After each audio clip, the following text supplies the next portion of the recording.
Bonjour à tous et bienvenue sur la chaîne Meilleurs Jeux, j'espère que vous êtes en pleine forme. Aujourd'hui je vais vous présenter La Vallée des Vikings, qui est un jeu tactique et d'adresse qui se joue à partir de 6 ans, de l'éditeur ABBA, entre 2 et 4 joueurs et dont les parties durent environ une vingtaine de minutes. Ce jeu a reçu en 2019 le prix Kinderspiel des Jahres, qui est donc l'un des prix les plus renommés dans le milieu des jeux de société. Allez, je vais vous expliquer tout de suite, mais juste avant je vous invite à vous abonner à ma chaîne YouTube et je vous en remercie. Alors, ce jeu, c'est un jeu de bowling où le gagnant est celui qui remporte le plus de pièces d'or. Sur le plateau, comme vous pouvez le voir, il y a donc un petit village de vikings avec une jetée qui amène évidemment à la mer, 4 dracars de 4 couleurs différentes, 4 jetons vikings qui correspondent donc aux personnages et bien sûr des pièces d'or. Avec la fameuse boule que l'on jette, le pousseur, puisque c'est avec ce pousseur là que l'on pousse la boule, et puis 4 tonneaux de 4 couleurs différentes. Alors comment se déroule la partie? C'est très simple, le premier joueur va venir placer la boule sur son emplacement, donc moi je la pose là, et je vais prendre le pousseur et on va donc pousser la boule pour faire tomber les tonneaux. Voilà. Donc là, j'ai réussi à faire tomber 3 tonneaux qui déterminent du coup les vikings qui pourront avancer sur la jetée. On peut faire avancer les vikings dans l'ordre que l'on désire, d'accord? Donc il n'y a pas d'ordre défini. Donc je peux très bien d'abord faire avancer le viking vert, puis le viking rouge, puis le viking bleu, ou le faire dans un ordre différent. Et c'est là que justement, au fur et à mesure du jeu, l'ordre dans lequel on fait progresser les vikings ont une importance. On fait progresser de cette manière, donc moi j'ai terminé mon tour et je viens replacer les tonneaux.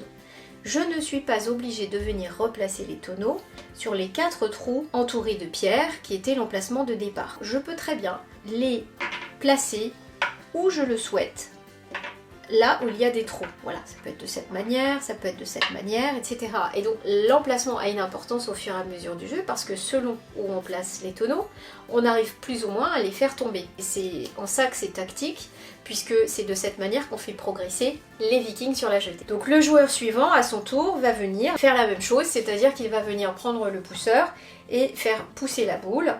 Voilà, de cette façon-là. Donc là, il a réussi à faire tomber 2 tonneaux, jaune et vert. Donc là, je vais pouvoir du coup prendre mon jeton jaune, le placer ici, et le vert au prochain tour. Le jeu continue ainsi, jusqu'à ce qu'il y ait au moins un des vikings qui se retrouve à l'eau.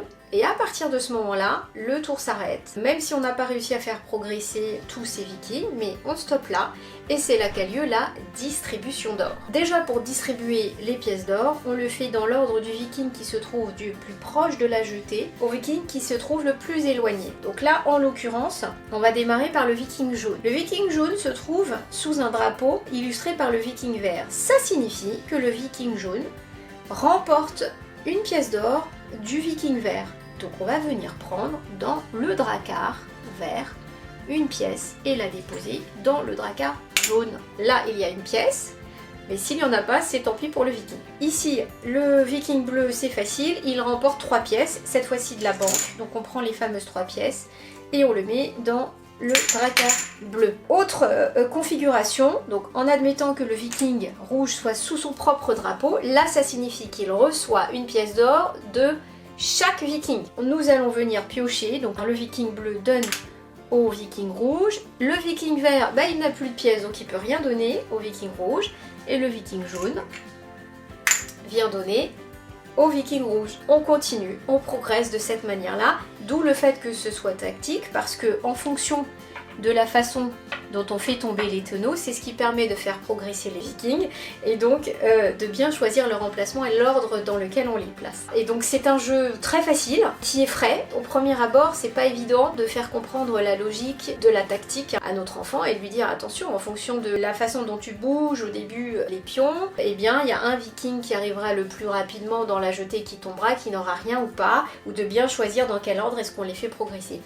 Mais au bout de 2 parties, c'était rentré, donc c'était parfait. On l'aime bien, oui, parce que c'est assez intéressant, c'est ludique, on fait pousser la boule avec un pousseur, et c'est toujours rigolo. Donc bien sûr, il y a des fois, on pousse la boule et on ne touche aucun tonneau, mais on a le droit évidemment de recommencer jusqu'à ce qu'il y ait au moins un tonneau qui tombe. On l'a beaucoup aimé, juste le petit point, prendre un petit peu de temps au début de partie pour installer. Les dracars, voilà, c'est du très beau matériel, hein, c'est vraiment sympa. On trouve ça juste un peu dommage que ça puisse pas tenir comme il faut, des fois c'est un peu fragile, mais sans ça, ça reste très joliment conçu, même si bon, on déplore un tout petit peu le fait que les dracars se détachent un peu trop facilement. Donc on espère que vous l'aimerez autant que nous avons aimé le jeu. Je vous invite à retrouver le lien sous la vidéo pour pouvoir vous le procurer. Encore une fois, merci pour votre abonnement à la chaîne. Mettez un petit pouce bleu en l'air si vous avez aimé la vidéo parce que ça va m'aider et m'encourager à poursuivre dans cette démarche. Je vous dis à très vite, au revoir.